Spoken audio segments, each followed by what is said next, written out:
Today let us begin with a very important topic in material science, and that is phase diagram. So, this will constitute a sort of chapter in our material science course, and we will spend quite some time on phase diagram. Let us begin with an introduction to the phase diagrams. It is best to introduce phase diagram with an example. So, let us take an example.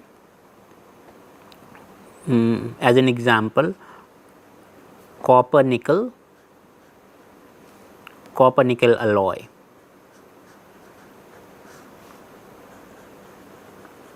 In phase diagram jargon or phase diagram terminology, alloys are also sometimes called systems. So, you can say copper nickel alloy or you can say copper nickel system.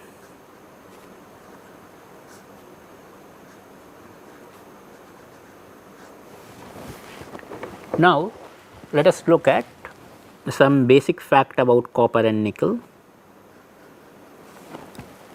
Copper is cubic close packed in crystal structure, and it melts at the melting point. The melting point of copper is 1085 degrees Celsius, and nickel is also cubic close packed, and its melting point is a higher melting point, is 1453 degrees Celsius. So, if I simply look at, let us say, if I just look at copper,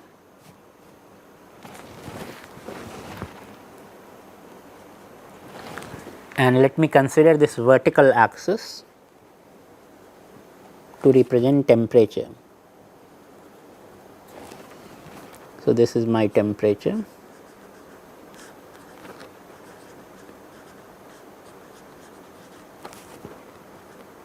in degrees Celsius. So, this is my temperature axis, and on this temperature axis let me mark the melting point of copper. So, that is there,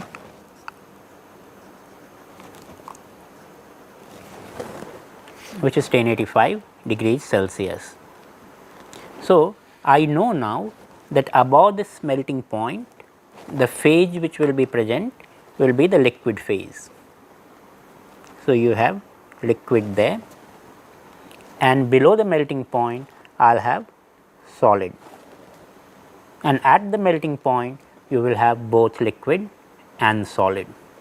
So, in particular, I do not have a space here, but let me try to include liquid plus solid at this point. So, only at that point, only at the melting point, the two phases will be in equilibrium. So, in a sense, I already have this one dimensional phase diagram where temperature is the only variable, and with temperature varying, I know that there is a critical point called melting point. Above the melting point liquid phase is stable, below the melting point solid phase is stable, and at the melting point both liquid and solid phases can be in equilibrium. Now, let me look at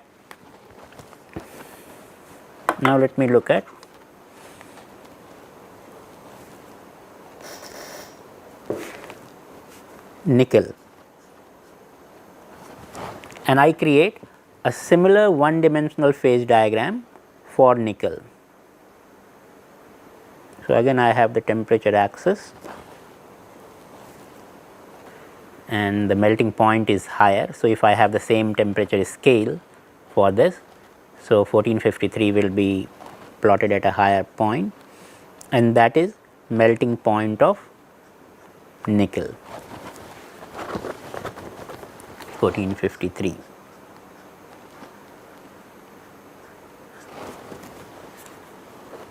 So, just like I have a one dimensional copper phase diagram with temperature as my only variable, Of course, I could have drawn the, since it is a single variable, and usually if you have only one variable you plot it as your x axis, but I am plotting it as a y axis, you will soon realize why. So, because x axis I need for composition. So, on this temperature axis again there is a melting point. Above the melting point you have liquid phase, this will of course be liquid nickel now, and below you have a solid phase which will be solid nickel. So, it will be cubic close packed nickel.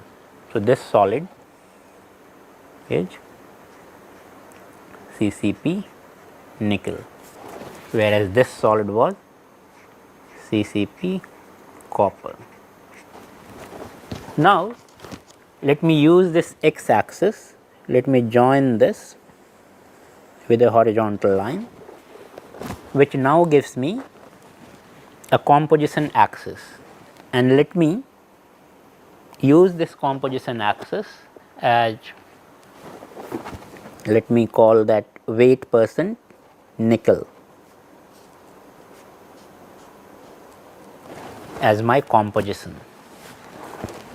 So, this is a composition.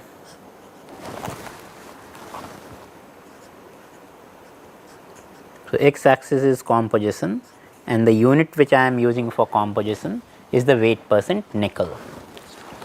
Obviously, copper has 0 weight percent nickel. So, if I write here, so 0 weight percent nickel, and pure nickel itself is 100 weight percent nickel. So, the composition axis varies from 0 to 100, and if I take any point,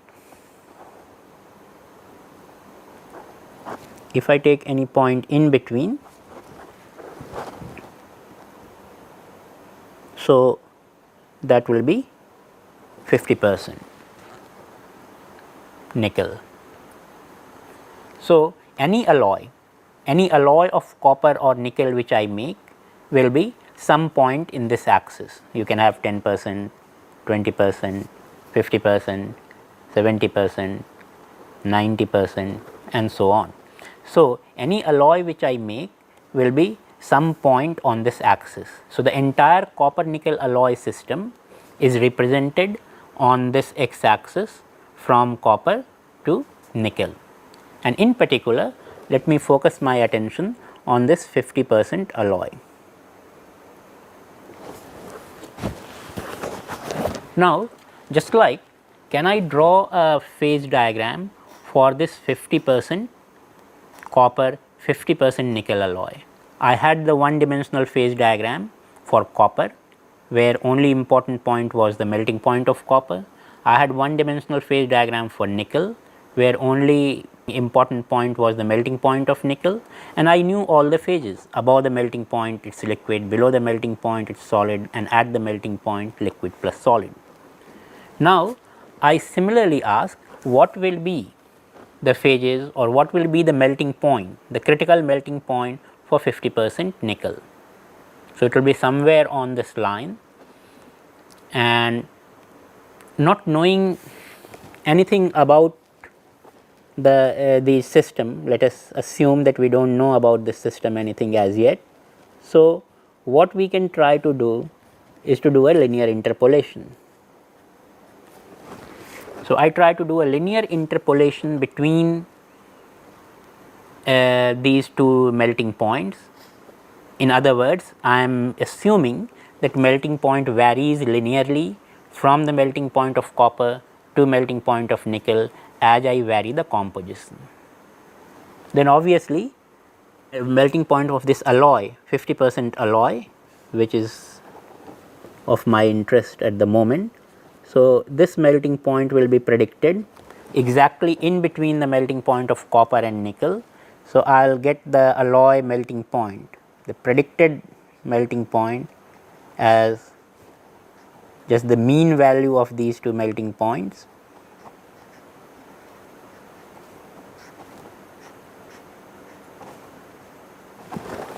which will be 1269 degrees Celsius. which is a reasonable, not knowing anything, it is a reasonable prediction that copper is melting at 1083, nickel is melting at 1453 degrees Celsius. So, at an intermediate temperature, at an average temperature of 1269 degrees Celsius, my alloy 50-50 alloy, 50 copper 50 nickel alloy will melt at this temperature. But when I do the experiment, actual experiment, I will find that liquid starts appearing at a temperature lower than what I had predicted. So, below 1269 the melting actually begins. Let me call that temperature for the moment as Ts. So, actual melting begins at a temperature Ts less than the value predicted by this linear interpolation. Again, another interesting thing is that when I was melting the pure copper and it was solid and till melting point it was solid, and at the melting point liquid started to appear, and when I gave further heat to this copper, the temperature did not rise, you know about the latent heat. So, the heat was not increasing the temperature, it was only converting more copper into liquid. So, this latent heat concept was there for pure copper and similarly for pure nickel.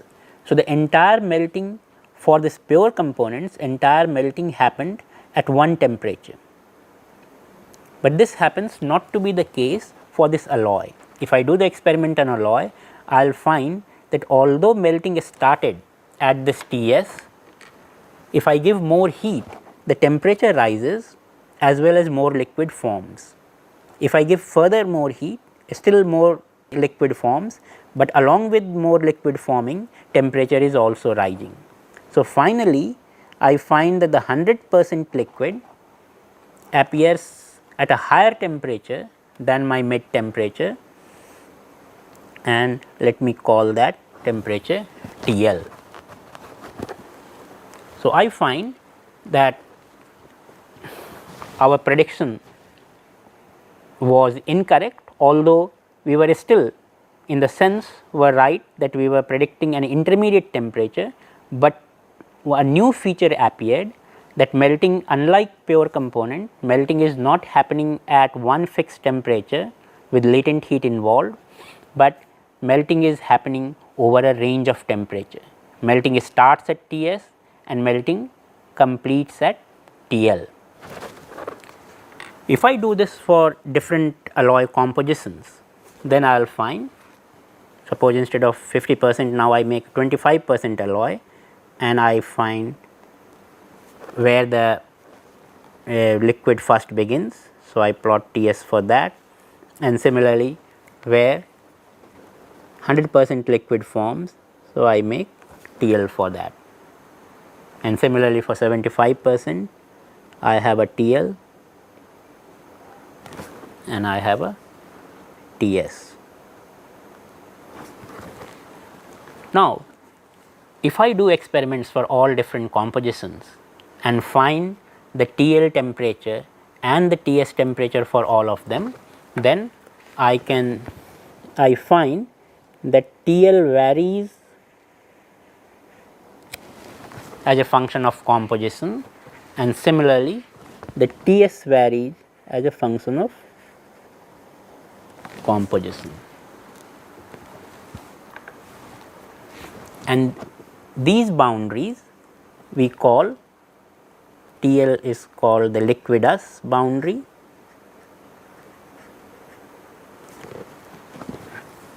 and Ts is called the solidus boundary. These are special terminology with which you should become familiar. So, now essentially what I am saying, that for alloy the melting happens over a range of temperature. Above TL you will have pure liquid phase. For any composition above liquidus temperature you will have a single liquid phase. Below Ts no melting will happen and you will have a single solid phase. Solid phase in phase diagram is usually represented by Greek letters. So, let me write this as alpha, and since this alpha, you can see this alpha will contain both solid both copper and nickel. So, it is a solid solution, and copper and nickel are of the almost same size. So, they make substitutional solid solution. So, this alpha is a solid, but let us write it in detail that it is a substitutional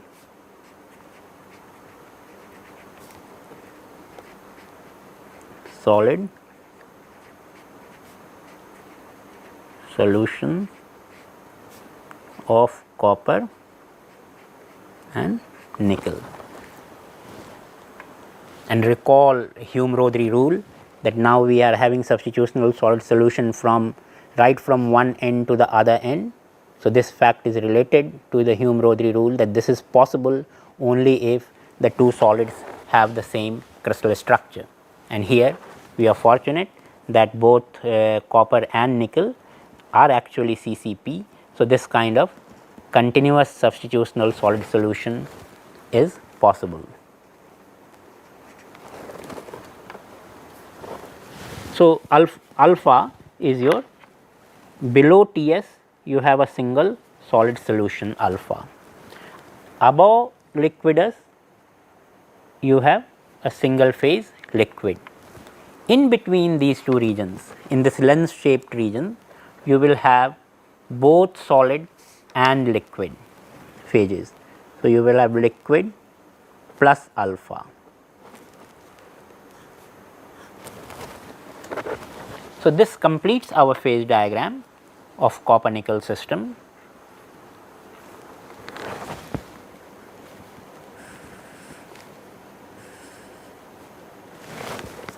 Where the x axis is the composition, which starts from 0% nickel, which is pure copper, to 100% nickel, which is pure nickel.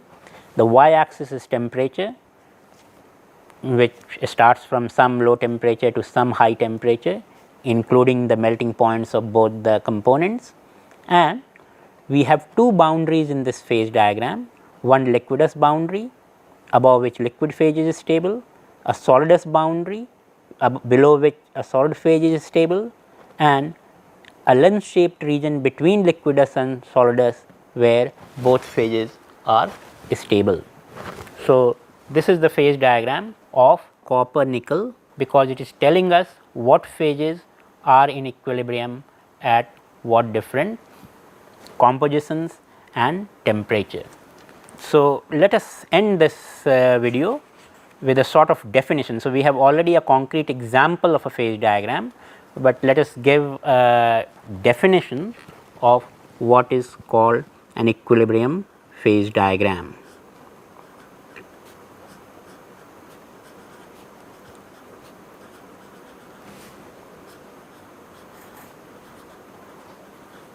So, in full actually it should be called equilibrium phase diagram, but sometimes it is shortened to equilibrium diagram, which means the same thing.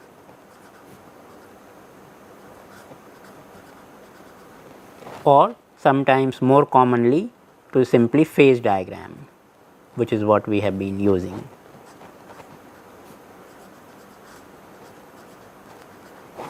Phase diagram. So, let us make an attempt to define this. So,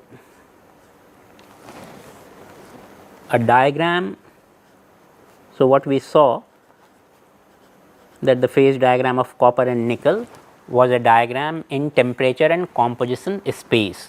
So, you have some thermodynamic variables in space of which you make your diagram. So, a diagram, we are trying to generalize it little bit more to include other kinds of phase diagram. So, a diagram in the space of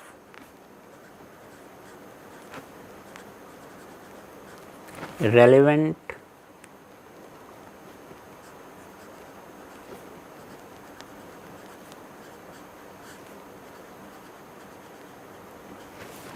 thermodynamic variables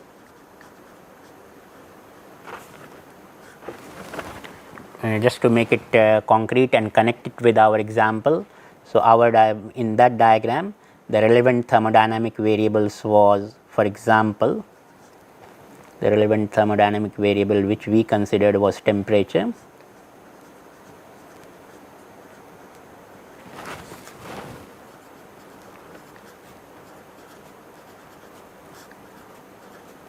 and composition,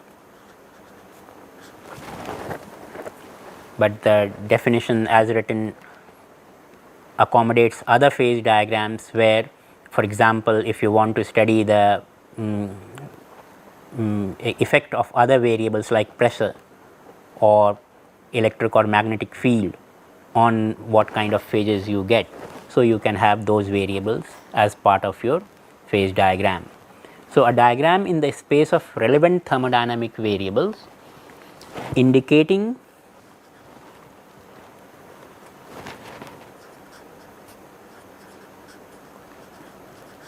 phases in equilibrium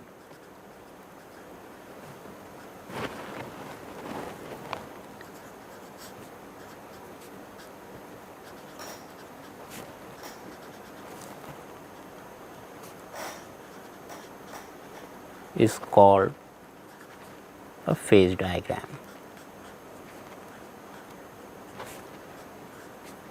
So, the nickel copper diagram which we gave as an example, as our first example, and we will work with this example more as we go along. So, that is our standard example for the first part of the course. So, in that example you saw that it was a diagram in temperature composition space, and it was telling me at different compositions and temperature what phases are in equilibrium. So, this is the job of an equilibrium phase diagram. So, we can take this as the definition of the phase diagram.